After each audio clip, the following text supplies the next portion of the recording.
Hey friends, I'm in a graveyard just north of Nashville and I'm paying my respects to Johnny Cash.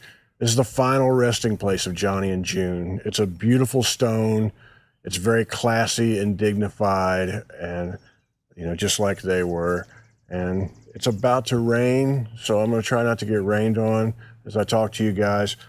But there are a lot of people buried in this graveyard that are very interesting, cool people. There's no way I'll remember everybody, but close to Johnny and June is Mother Maybelle Carter, who was a giant in the world of country music, in the world of music altogether.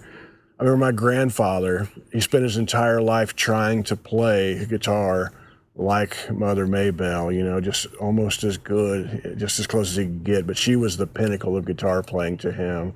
And I think she was that way for a lot of people.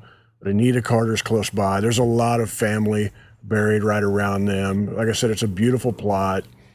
Merle Kilgore's close by, great songwriter. He co-wrote Ring of Fire with June, and he was Hank Jr.'s manager for most of his life, and a very colorful figure. Who else is close by? There's Sheb Woolley is buried somewhere in here. There's a lot of very interesting, cool people buried in this cemetery. Owen Bradley and Harold Bradley are buried close by. They were the architects of, recording studios starting in Nashville. They started the Quonset Hut.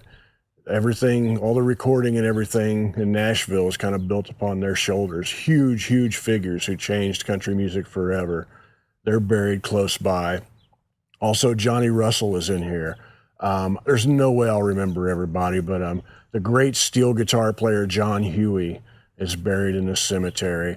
He's the person that kind of came up with the whole weeping steel sound. You've heard it on Conway Twitty records your entire life, and he played with Conway for a long time. And he ended up, he played with the Time Jumpers for quite a while. Just a great, great steel player. I was lucky enough to hear him play live quite a few times. And Dawn Sears is also buried here, who was his bandmate in the Time Jumpers.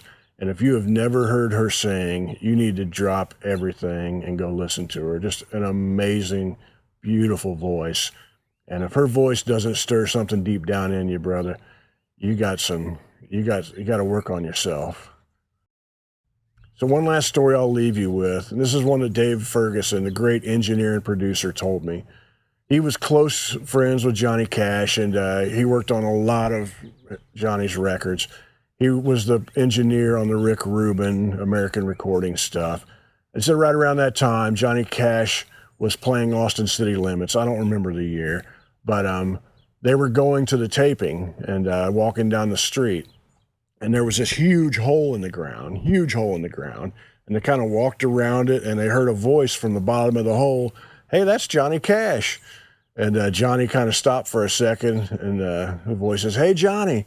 And this guy comes climbing out of this hole, and he's covered in mud. He's been working down there all day long. He's covered in mud. And he says, "Hey, Johnny, it's great to meet you."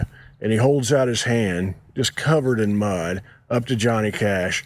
Johnny Cash didn't even pause. He reached out and shook that guy's hand. He says, "It's great to meet you. How you doing?" They sit there and they chatted for a little while.